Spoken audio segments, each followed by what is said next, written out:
I'm going to give a talk about something that I'm really, really excited about. And just before I start, I would just say what a amazing screen to be able to give a talk on. I wish that I could have a screen like this for all my talks. The quality is really quite wonderful. But as I say, I'm going to speak about OCT and OCTA, in particular swept source OCT, OCTA in proliferative diabetic retinopathy. And I think that if I was to summarize this talk from the start, it's that the one single application of OCTA in my clinic that I feel I could not live without now, it's with regard to proliferative diabetic retinopathy.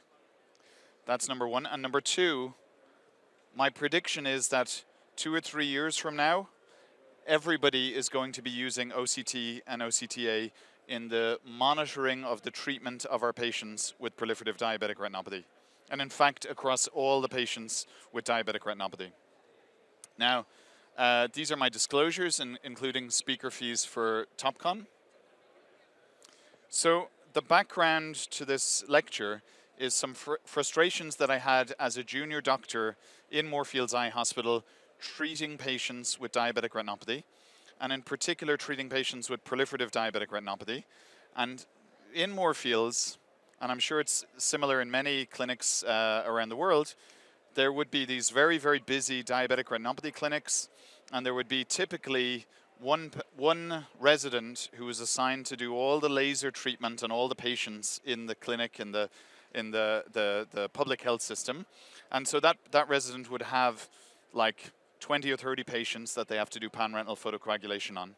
And, you know, it's a very busy, very challenging thing. And one of the problems was these patients who are initially diagnosed as proliferative diabetic retinopathy, who have the initial 1 or 2 sessions of pan-retinal photocoagulation and have good coverage of the PRP, but then the neovascularization doesn't regress completely, or it doesn't disappear completely. And so the question is it still active, or is it inactive neovascularization? And in my experience, I would be very frustrated as a trainee and even as a consultant ophthalmologist about how do you clinically decide whether neovascularization is active or not. Now, in practice, what happens in the clinics is the easiest thing to say is to dodge the question and say, let's just do more laser, more laser, more laser. And so the frustration for me would be when I would be the resident and I would be asked to do more laser on a patient, and they've already had thousands and thousands of burns of laser, and you just wonder, where do I do more laser? And is this making any benefit for the patient? Am I actually just treating this patient unnecessarily because we don't have a way to assess activity in proliferative diabetic retinopathy well? Now, that was the frustration from a few years ago as a resident. And then I was then very interested to see the results of studies like drcr.net, which looked at the use of anti-VEGF agents potentially for the treatment of proliferative diabetic retinopathy. Now, one of the interesting things in that study was that the patients who were randomized to receive anti-VEGF with proliferative diabetic retinopathy were given a loading phase of 3 injections, and then it says in the study that further injections could be given at the discretion of the investigator, depending on whether the investigator felt that the neovascularization was active or not. Now, of course, that brings back the old question of how do you tell whether it's active or not? And this is a very subjective finding. And so that was backed up then more recently with the Clarity study, which showed that another anti-VEGF agent was also beneficial in proliferative diabetic retinopathy. So it occurred to me, in wet AMD and in our diabetic macular edema patients, we use OCT to govern retreatment of those patients. So they have fluid, we give them an injection. They don't have fluid, we don't give them an injection. If we're entering an era where increasingly we're going to use anti-VEGF in combination with pan-retinal photocoagulation for our proliferative diabetic retinopathy cases, maybe we should be using OCT and OCTA to have a better, more objective, more quantitative way to monitor treatment response. And what I've got in the rest of my talk is essentially, I'm going to tell you about the protocol that I now use in all my patients with diabetic retinopathy at Moorfields, in every patient as part of my standard clinical care. And I'm going to show you 2 cases where I show the benefits of this system. Now, for those of you not familiar, I think that all of this is facilitated by the advent of swept source OCT. And I think in particular, the image acquisition speed advantages of swept source OCT, and the fact that devices such as the Triton device can acquire volume scans, 100,000 A scans per second. Now, one of the key questions is, okay, well, it's faster, but why do we care about that? Because it being fast by itself isn't really, it's like saying your computer is 2.7 gigahertz. That's only useful if it allows you to do better things. And it changes the way you diagnose and manage your patients. And I think that this does. Now, in particular, I think it's us taking our first fledgling steps into the world of wide field OCT. So 10 years, 15 years of OCT, we're tending to focus on the macula. And OCT for a long time has been about CNV, cystoid macular edema, fluid in the macula. The exciting thing about the swept source OCT is that you can take a volume scan, which is 12 millimeters by 9 millimeters, in probably less time than it takes to do a 6x6 with the older devices. And I can't remember the exact timing, but it's probably 1.5 seconds, something like that. So it's pretty quick. And of course, that means that now we get the optic nerve head and we get the vascular arcades as standard in our scans. And it's easy because that's every patient that's being done. So you can have a standard protocol in place. You don't have to have a situation where you're sending the patient back out to the photographer for other scans or a more bespoke system, because the reality is in my clinics in Moorfields, if I have 60 patients on a Friday morning, I'm not going to be able to start messing around with very specialized imaging in all of those patients, except in odd cases where there's a very, very good reason for it. Now, so what I've done is I have a standard protocol in place for my patients who come, and essentially I get this protocol on every patient with moderate and above diabetic retinopathy, moderate non-proliferative, severe non-proliferative, and all my proliferative diabetic retinopathy cases, every time.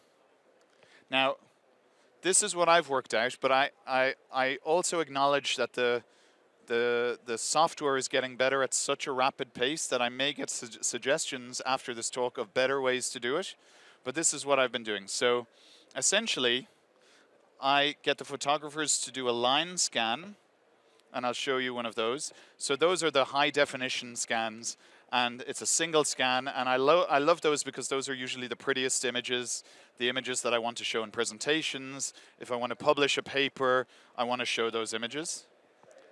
I get the 3D volume scan, which is what I just showed you, which allows me to just, get the macula, get the disc, get the arcades, and then I ask for angiodisc. And you can get bigger than 6x6 now, but I've just been, for the last 18 months, 2 years, I just get a 6x6 centered on the disc. Now, I get this in every patient, and it's really because I particularly get the angiodisc because in my proliferative diabetic retinopathy cases, I'm most worried about neovascularization at the disc, perhaps a little bit more so than neovascularization elsewhere. But there is the capability to detect neovascularization elsewhere if it affects the posterior pole with the normal OCT. But then in some cases, I will get OCTA and I'll direct the photographer to acquire the OCTA in a more eccentric position centered on where the NVE is. Now, let me show you a couple of cases. So, here's a case, 62-year-old English woman, type 2 diabetes. She gets picked up as having proliferative diabetic retinopathy in both eyes, goes to a private clinic. They start to do some laser treatment, and she's referred on to my clinic, and her vision is 6/9 in both eyes. So pretty good vision in both eyes. This is the scan that she has done in the private clinic, the traditional 3D OCT scan, and you can see, and hopefully you can take my word for it here, but there's neovascularization at the disc. There's some hard exudates, but there isn't any frank diabetic macular edema. Here's her other eye. Again, there's some neovascularization around here. There isn't diabetic macular edema, although there is some thickening over here. And so what happens with this one? Well, actually, they start the laser in the private clinic. They refer her to my clinic for continued management in the National Health Service. And the first time I see her in the clinic, she's got rubeosis in both eyes. And so we go down the typical treatment of starting her on some anti-VEGF treatment and doing laser treatment for that. And so when she comes to my clinic, we do, first of all, the high-definition line scan. And so one of the reasons, as an aside, that I like the Topcon system is because I always want to have a color fundus photograph with my scans. I much prefer having that than having a pseudo-color image with the scans.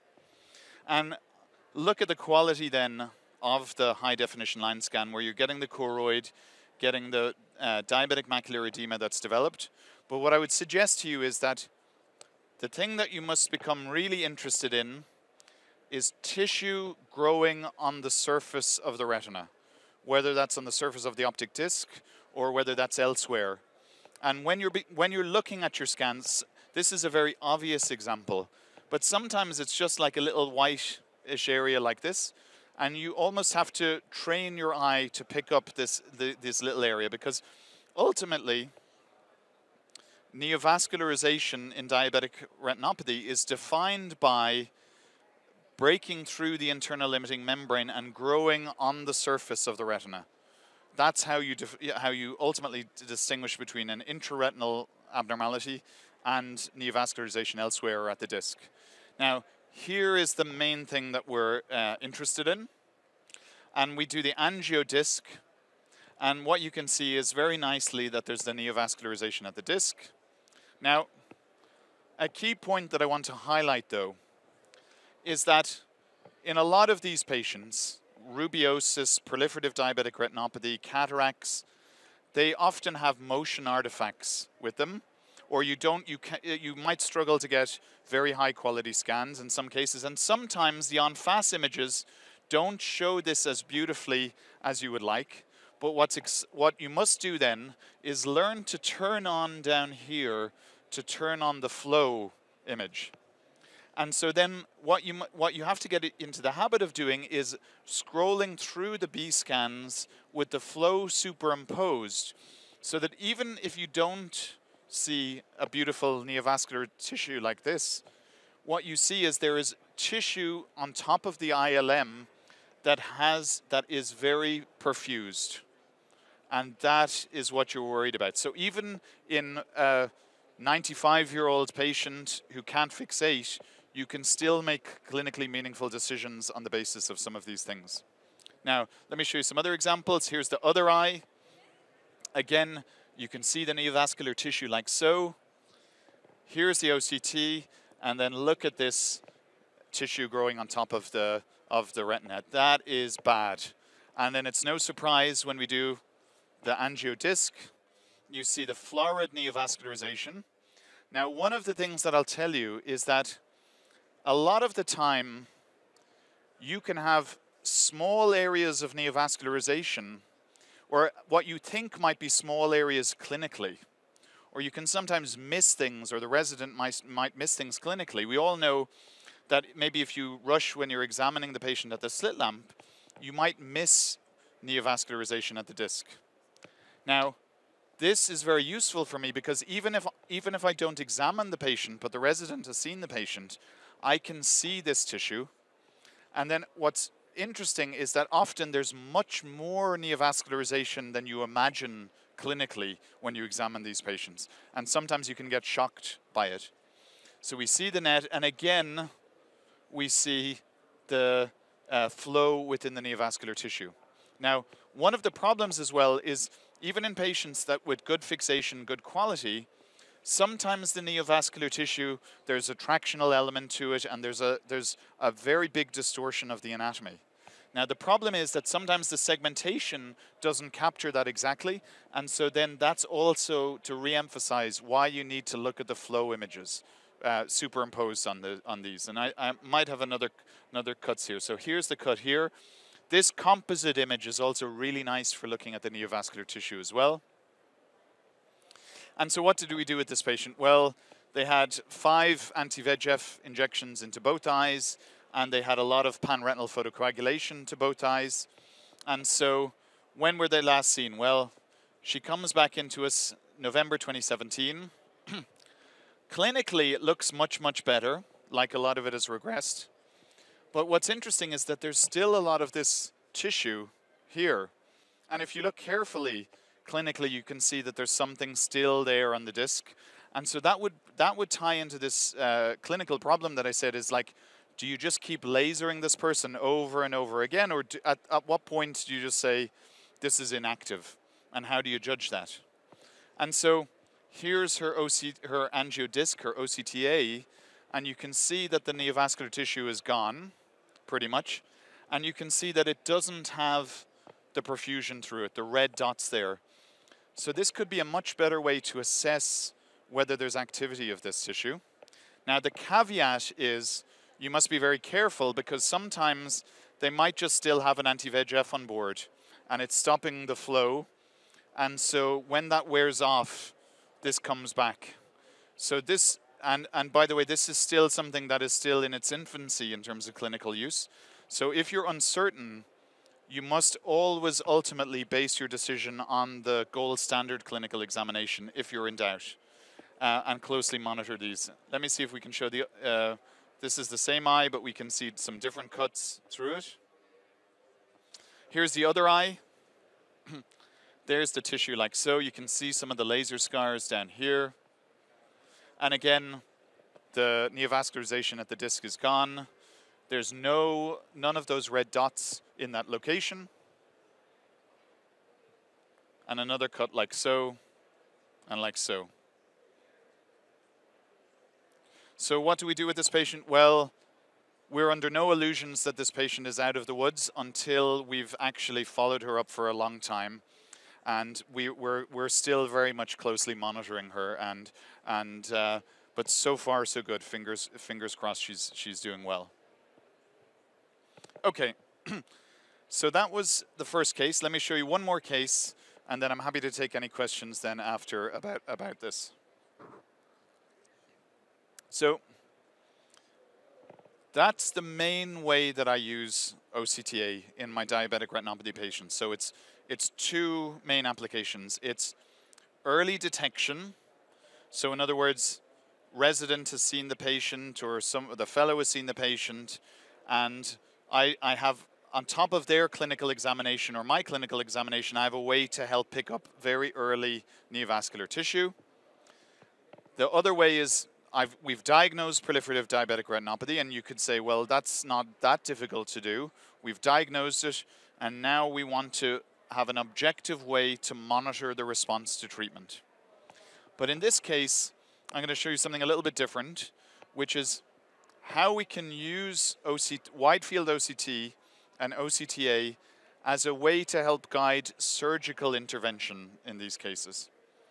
And so let me show you an example. And as an aside, I will say that this is a case with more severe diabetic retinopathy. And what's interesting is that in the UK, we don't see a lot of this anymore. And for those of you not aware, we have a national screening program for diabetic retinopathy in the UK.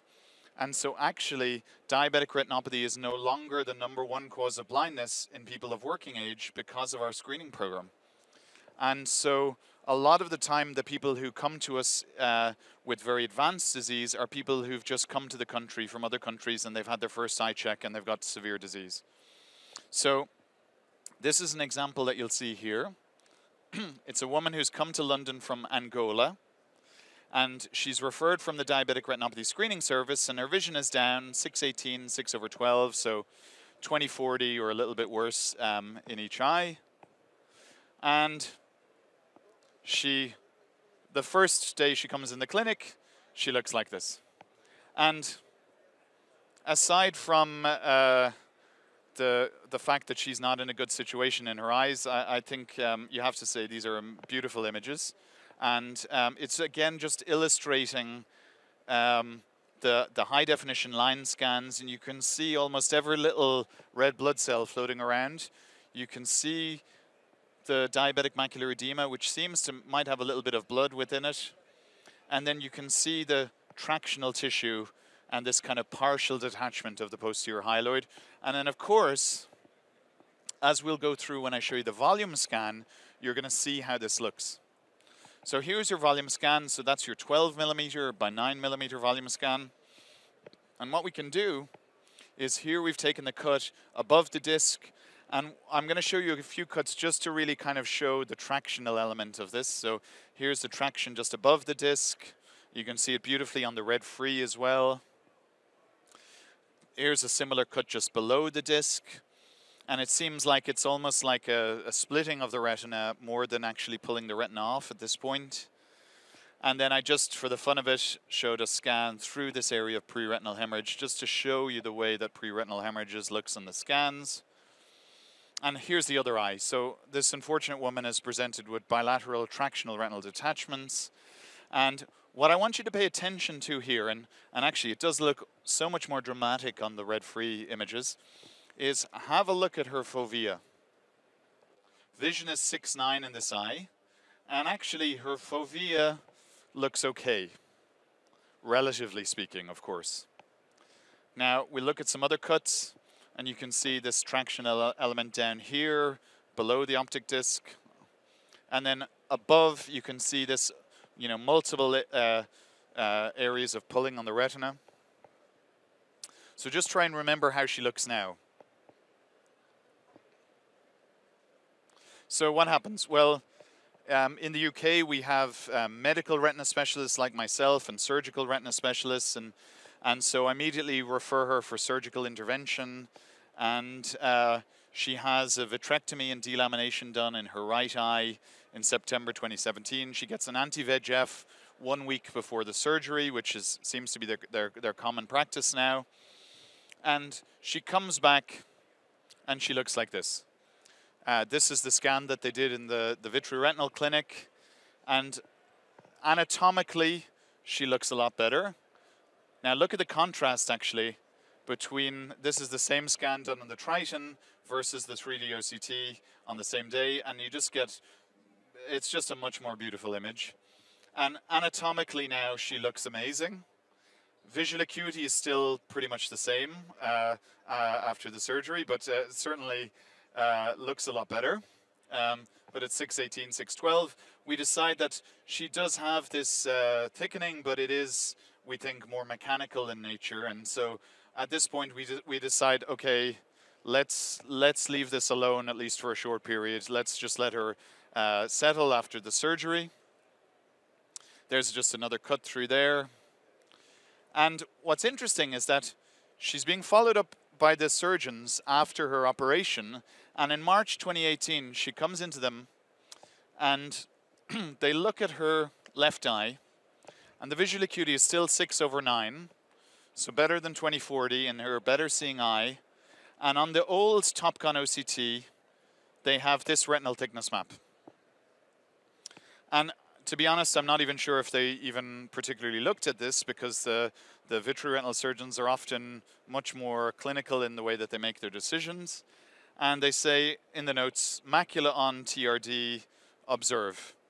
Now I think that perhaps they wanted to let the dust settle a little bit more from the surgery in the right eye, which I think was quite a complex surgery. But what happened was, by a quirk of fate, this woman was coming back, had an appointment in my clinic just a few days later, perhaps a week later. And so she comes back to my clinic, and her vision is still 6/9, and the resident or the fellow sees her, examines her, sees the note from a few days ago from the more senior vitreoretinal clinic, and says basically it's unchanged from a few days ago. But what's interesting is when we look at the OCT. And so actually, we get the Triton scans and look at her fovea now. And remember how her fovea in that left eye looked just a few months ago. And now it's almost as if her fovea is about to come off any second. And her vision is 6/9. And okay, maybe you might be able to make that out clinically if you're paying attention and you're quite good, but actually it's really quite easy to look into these eyes and not necessarily see the extent of the tractional changes. But in fact, if you pay attention and you look at the wide field OCT and you look at different cuts and compare it to the way it was before, you're seeing the whole retina is being pulled off. And we can take different cuts. And so what was before more of a kind of a schisis type picture is now clearly frank retinal detachment in these cases.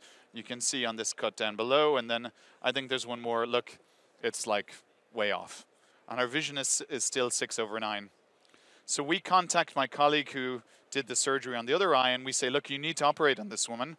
And he says, no, but we saw her a few days ago. She's fine. You know, leave her alone. But then we sent her the OCT scans, and they said, bring her right in. Let's do the surgery and get her sorted out. So, as an aside, look at the angiodisc on this woman.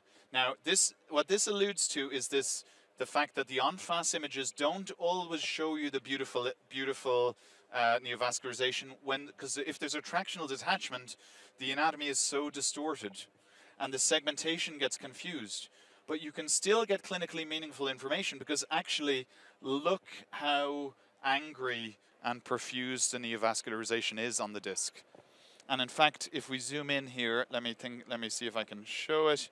You can see, you know, quite how much flow is there. And so what will be interesting to see is in the future, can we sort of tie this down and link it to you know, the aggression of the disease in some cases.